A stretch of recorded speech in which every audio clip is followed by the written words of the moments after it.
There are a number of reasons that you may have to evacuate the community. It could be a fire or a natural disaster threatening the area. Whatever the reason, it can be a frightening and confusing experience. Being prepared, organized, and staying calm are the best ways you can ensure the safety of everyone involved in the evacuation. We hope that there would never be a need to evacuate your community. However, it's important that you're prepared and know your emergency evacuation plan. Some communities are ordered to shelter in place versus evacuate.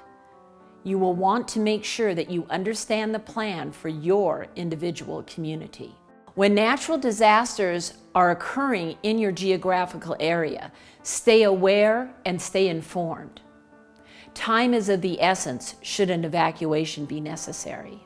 Immediately alert your supervisor if there is even the possibility of the need to evacuate, so important steps are taken to ensure not only your safety, but the safety of the residents and those within the community as well. Follow the directions of the emergency personnel at all times. They are the professionals and they will guide us through the evacuation process. As part of your emergency plan, there will be an evacuation supply checklist. Make sure you follow this carefully. Know in advance what is on that list. This may include flashlights, batteries, keys to vehicles. Very important that we have a complete resident roster, resident emergency information, and resident medications and important medical supplies.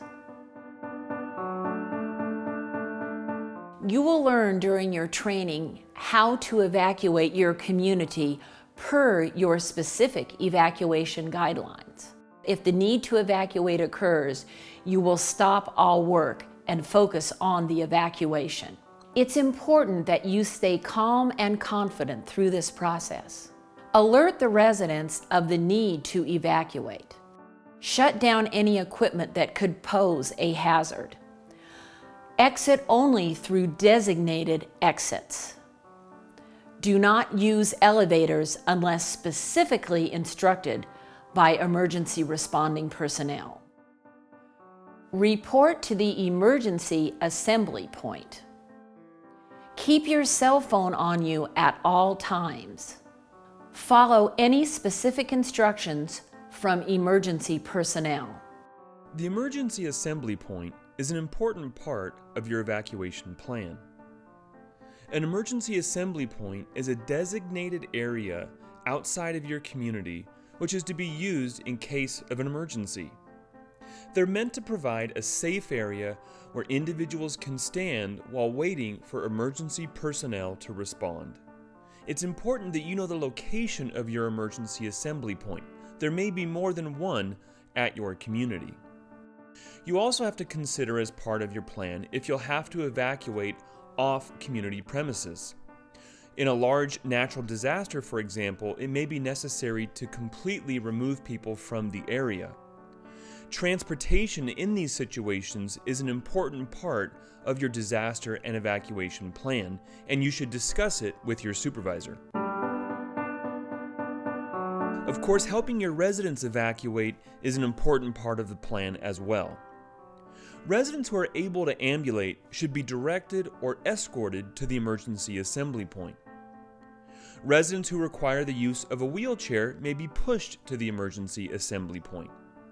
Non-ambulatory residents, bedridden residents, or those who cannot navigate stairs may require additional assistance. During your hands-on training, you'll have a chance to practice some of these techniques. The most important thing you can do is to be prepared in advance for the evacuation.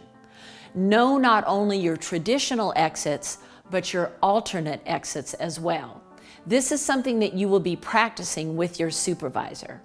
The more you practice, the safer you and your residents will be during the need for evacuation.